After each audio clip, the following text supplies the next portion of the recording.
फिर से मेरे चैनल पर स्वागत है। आज हम पढ़ने वाले हैं हिंदी मल्हार कक्षा 7 का पार्ट 2 तीन बुद्धिमान।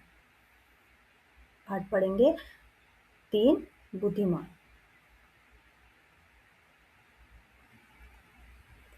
ठीक है, ये एक लोक कथा है। लोक कथा जैसे मैंने आपको पहले चैप्टर में बताया था कि माँ कहे एक कहानी मैथिली सरगुप्त जी द्वारा लिखी हुई है, लेकिन यहाँ पर कोई लेखक नहीं है क्योंकि ये एक लोक कथा है। इसकी विधा लोक कथा है और लोक कथाएं पारंपरिक होती है जो मौखिक एक से दूसरे तक पहुँचती हैं। तो इसे पढ़ते हैं। एक समय की बात है कि एक निर्धन व्यक्ति के 3 बेटे थे। कितने बेटे थे? 3 बेटे थे। वह प्रायः अपने बेटों से कहता, मेरे बेटों, मेरे पास न तो रुपया पैसा है और न ही सोना चांदी, इसलिए तुम्हें एक दूसरे प्रकार का धन संचित करना चाहिए। संचित करना चाहिए मतलब इकट्ठा करना चाहिए। ठीक है, संचित करना चाहिए मतलब एकत्रित करना चाहिए। हम एकत्रित करना चाहिए भी इसे लिख सकते हैं। ठीक है, हमें इकट्ठा करना चाहिए, एकत्रित करना चाहिए। ठीक है, इकट्ठा। ठीक है, इकट्ठा करना चाहिए। हर वस्तु और स्थिति को पूर्णतः समझने और जानने का प्रयास करो। हर पूर्ण वस्तु और स्थिति को पूर्णतः जानने मतलब किसी भी काम को करते हो उसे अच्छे से जांच परख कर करो और उसे समझो। कुछ भी तुम्हारी दृष्टि से ना बच पाए, कुछ भी तुम्हारी दृष्टि से नहीं बचना चाहिए। दृष्टि का अर्थ है नजर से, तुम्हारी नजर से नहीं बचना चाहिए। रुपए पैसे के स्थान पर तुम्हारे पास पैनी दृष्टि होगी। पैनी का अर्थ है यहाँ पर गहरी। पैनी का अर्थ है गहरी दृष्टि होगी। कैसी दृष्टि होगी?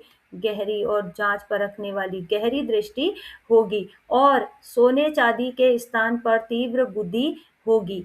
ऐसा धन संचित कर लेने पर तुम्हें कभी किसी प्रकार की कमी न रहेगी और तुम दूसरों की तुलना में 19 ही रहोगे। और तुम दूसरों की तुलना में हमेशा क्या रहोगे?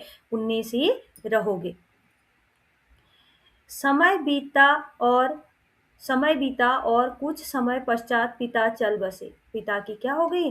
मृत्यु हो गई। बेटे मिलकर बैठे और तीनों बेटे एक साथ बैठे। उन्होंने सारी स्थिति पर विचार किया और फिर बोले। क्या किया? उन्होंने सारी स्थिति पर विचार किया और फिर बोले, हमारे लिए यहाँ कुछ भी तो करने को नहीं है। आओ घूम फिर कर जगत देखें। आवश्यकता होने पर हम चरवाहों या खेत में श्रमिकों का काम कर लेंगे।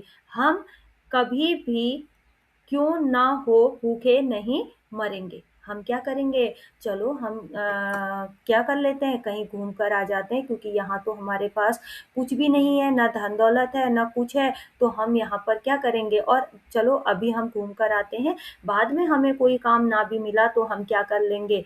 बाद में अगर हमें कोई काम ना भी मिला तो हम क्या कर लेंगे?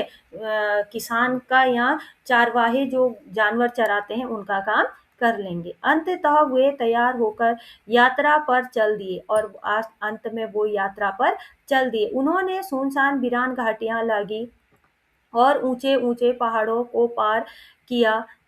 इस तरह वे लगातार 40 दिनों तक चलते रहे। कितने दिनों तक चलते रहे? 40 दिनों तक पैदल चलते रहे। उनके पास जितना खाने पीने का सामान था अब तक समाप्त हो गया था। अब क्या हो गया? उनके पास जितना भी खाने पीने का सामान था सारा समाप्त हो गया था।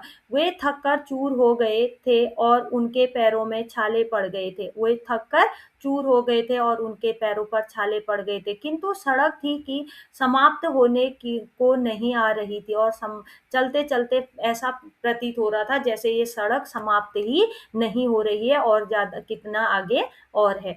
वे आराम करने के लिए रुके और पुनः आगे चल दिए। अंत में उन्हें अपने सामने वृक्ष और मकान दिखाई दिए। वे एक बड़े नगर के पास पहुंच गए थे। अब क्या हुआ, चलते-चलते उन्हें पेड़ और घर दिखाई दिए। वे अब कहाँ पहुंच गए थे?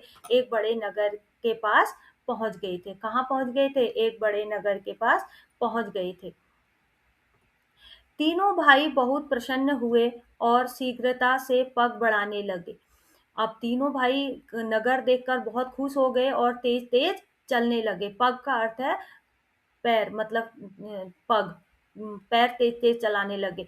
जब वे नगर के बिल्कुल निकट पहुँच गए तो सबसे बड़ा भाई अचानक रुका। उसने धरती पर दृष्टि डाली और बोला, उसने ज़मीन में देखा और बोला, क्या बोला? थोड़ी ही देर पहले यहाँ से एक बहुत बड़ा ऊँट गया है। बोला कि यहाँ से अभी थोड़ी देर पहले एक ऊँट गया है। वे थोड़ा और आगे गए तो मझला भाई रुका और सड़क के दोनों ओर देखकर बोला, क्या बोला? संभवतः वह ऊँट एक आँख से नहीं देख पाता हो। मुझे ऐसा लगता है कि वो, हाँ, जो ऊँट था वो एक आँख से नहीं देख पाता हो।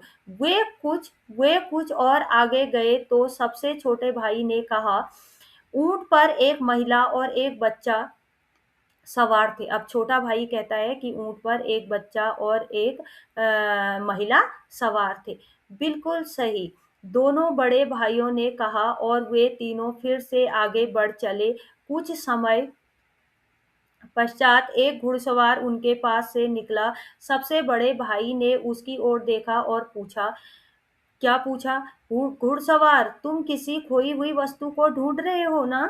घुड़सवार ने घोड़ा रोककर उत्तर दिया। उसने क्या करा? अपना घोड़ा रुका और उत्तर दिया। हाँ, क्या उत्तर दिया? उसने कहा, हाँ, मैं किसी को ढूंढ रहा हूँ। उसने क्या कहा? हाँ, तुम्हारा ऊँट खो गया है ना? उसने पूछा। सबसे बड़े भाई ने पूछा। घुड़सवार ने उत्तर दिया, हाँ। बहुत बड़ा सा? उसने बोला, हाँ। वह एक आँख से नहीं देख पाता है ना? मझले भाई ने पूछा। घुड़सवार ने उत्तर दिया, हाँ। फिर क्या हुआ? घुड़सवार ने उत्तर दिया, हाँ। एक छोटे से बच्चे के साथ उस पर महिला सवार थी ना? सबसे छोटे भाई ने सवाल किया।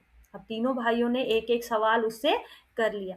घुड़सवार ने तीनों भाइयों को शंका की दृष्टि से देखा और बोला। अब घुड़सवार को शक हो गया कि ये सब ऐसे कैसे जानते हैं मेरे ऊँट के बारे में। आह! तो तुम्हारे पास है मेरा ऊँट।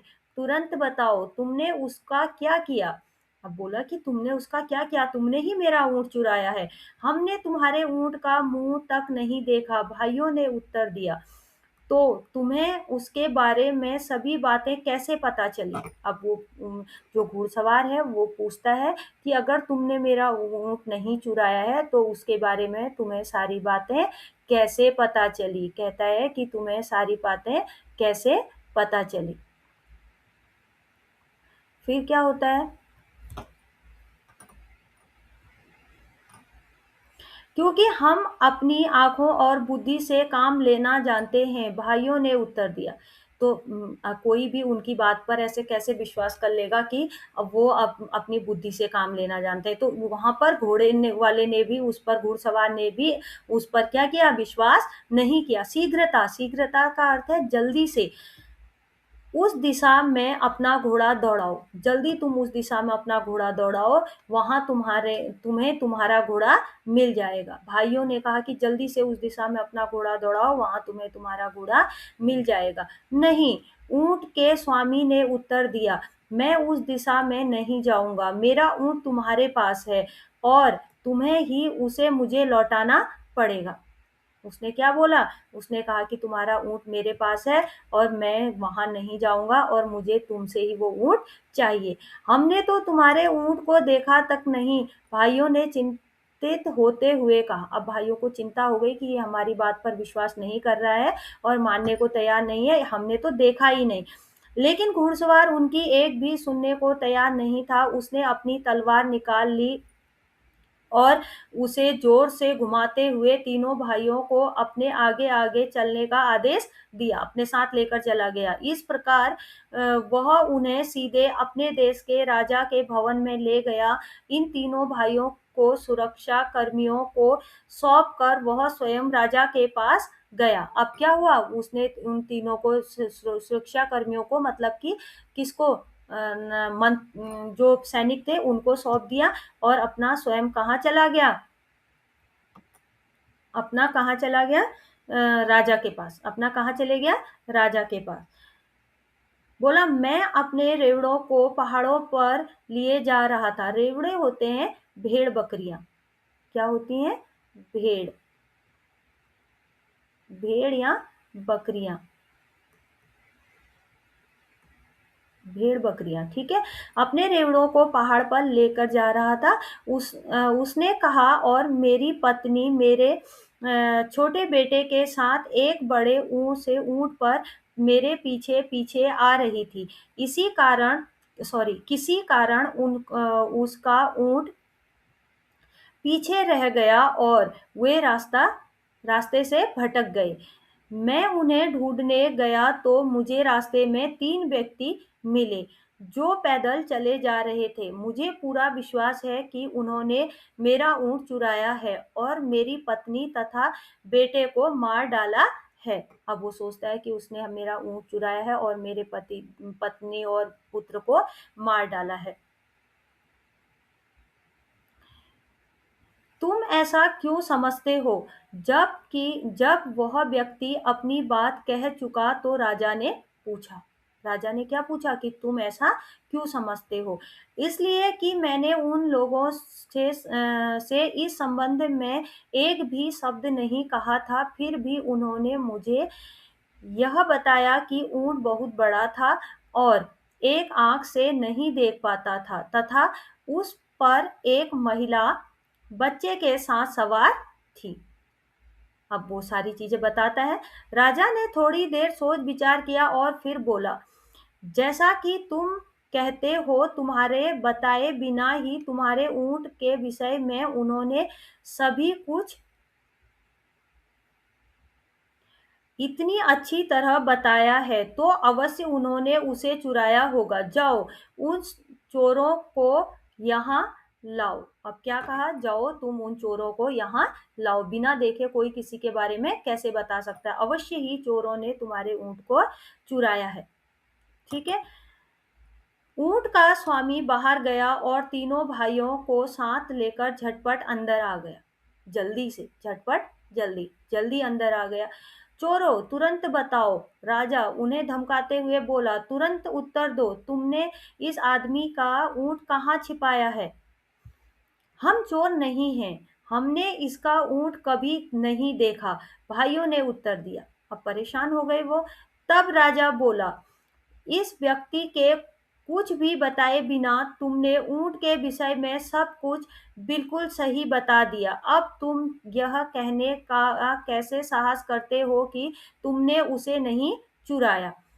महाराज, हाँ, इसमें तो आश्चर्य की कोई बात नहीं है, भाइयों ने उत्तर दिया। बचपन से ही हमें ऐसी आदत पड़ गई है कि हम कुछ भी अपनी दृष्टि से नहीं चूकने देते। हमने अपने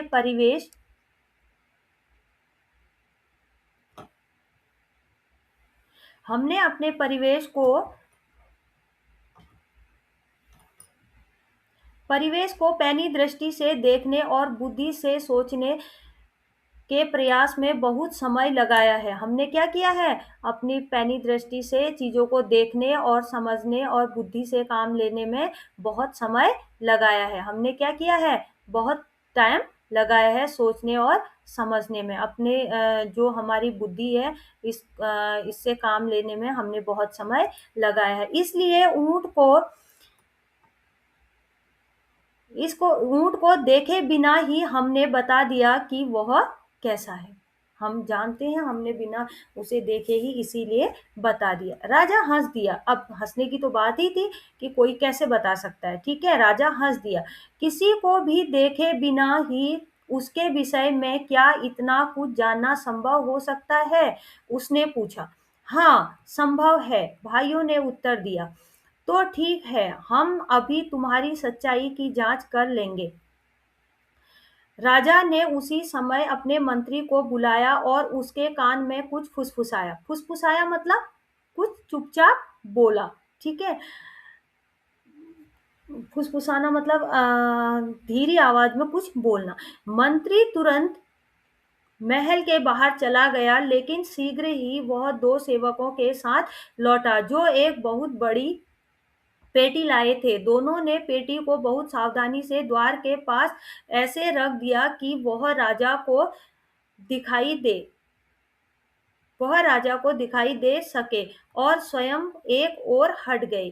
तीनों भाई दूर से खड़े उन्हें देखते रहे। उन्होंने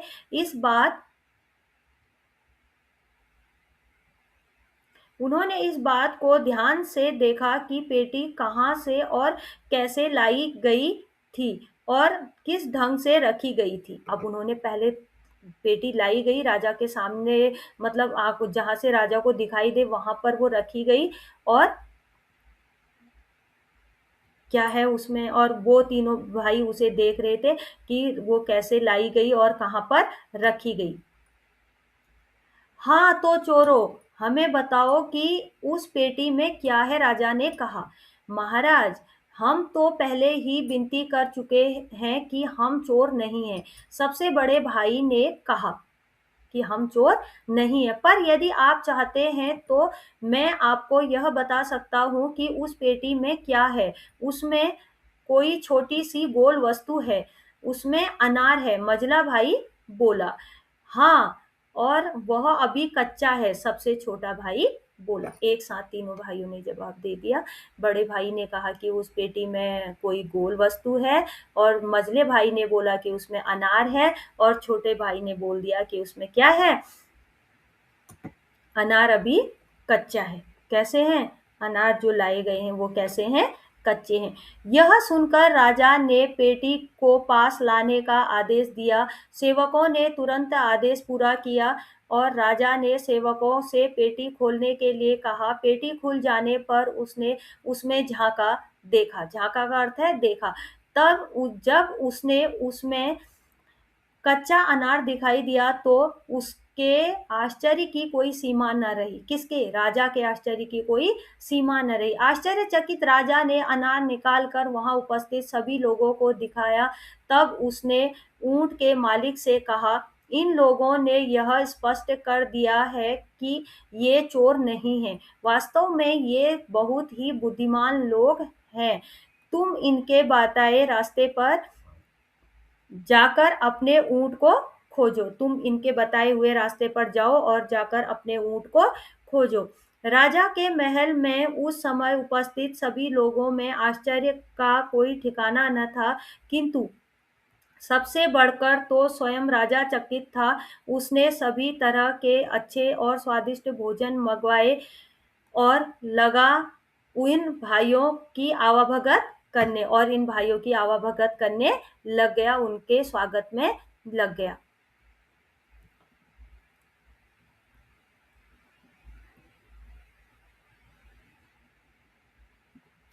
फिर क्या हुआ? तुम लोग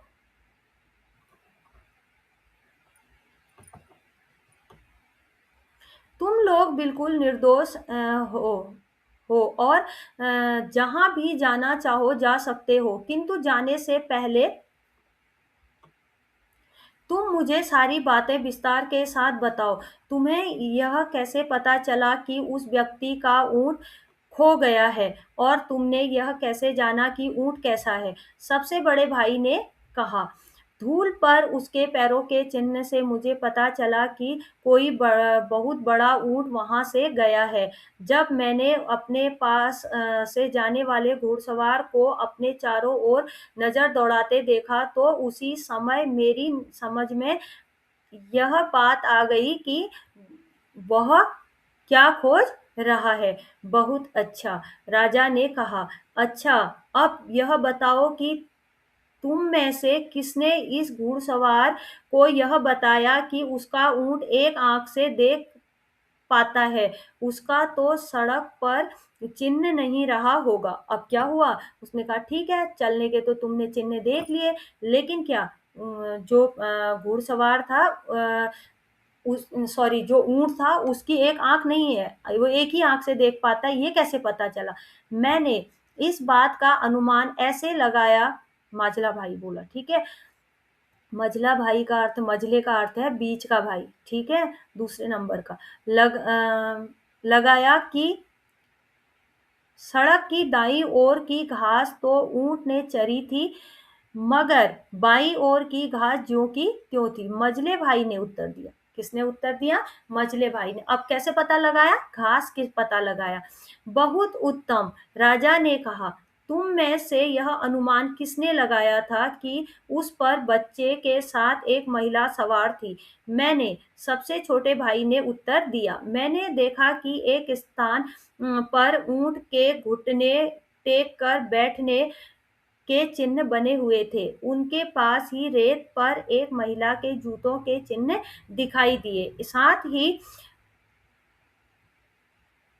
छोटे-छोटे पैरों के चिन्ह थे, जिससे मुझे पता चला कि महिला के साथ एक बच्चा भी था। अब वो कहता है कि महिला और ऊँट के बैठने के निशान और इनसे ही मैंने पता लगाया कि वहाँ पर कौन है? एक बच्चा और एक महिला है। बहुत अच्छा, तुमने बिल्कुल सही कहा, राजा बोला। लेकिन तुम लोगों को यह कैसे पता चला कि पेटी में एक कच्चा अनार है? यह बात तो मेरी समझ में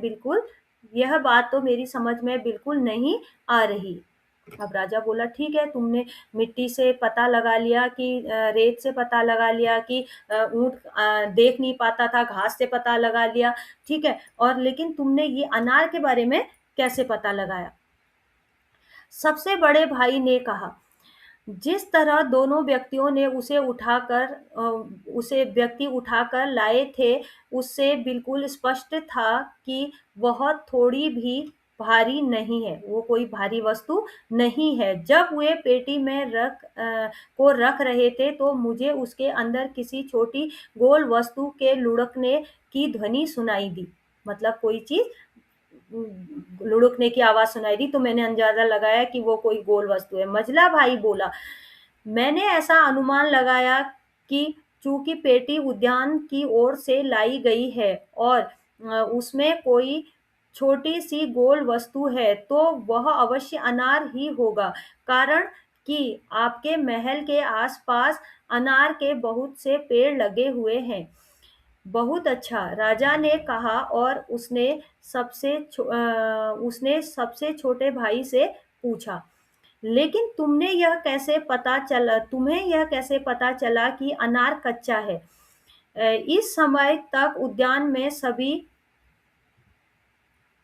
अनार कच्चे हैं, यह तो आप स्वयं ही देख सकते हैं, उसने उत्तर दिया और खुली हुई खिड़की की ओर संकेत किया।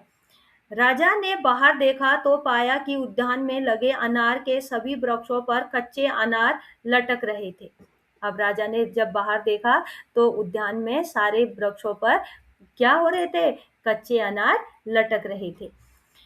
राजा ने इन भाइयों की असाधारण पैनी दृष्टि और तीव्र बुद्धि से चकित कौन? राजा उनकी तीव्र बुद्धि से चकित रह गया। अब क्या हुआ? इनकी असाधारण पैनी दृष्टि, असाधारण थी, इतनी गहरी दृष्टि देखने की, तो वो चकित रह गया। धन संपत्ति और सांसारिक वस्तुओं की दृष्टि से तो तुम धनवान नहीं हो, लेकिन तुम्हारे पास बुद्धि का बहुत बड़ा कोष है। उसने प्रशंसा करते हुए कहा और उन्हें अपने दरबार में रख लिया।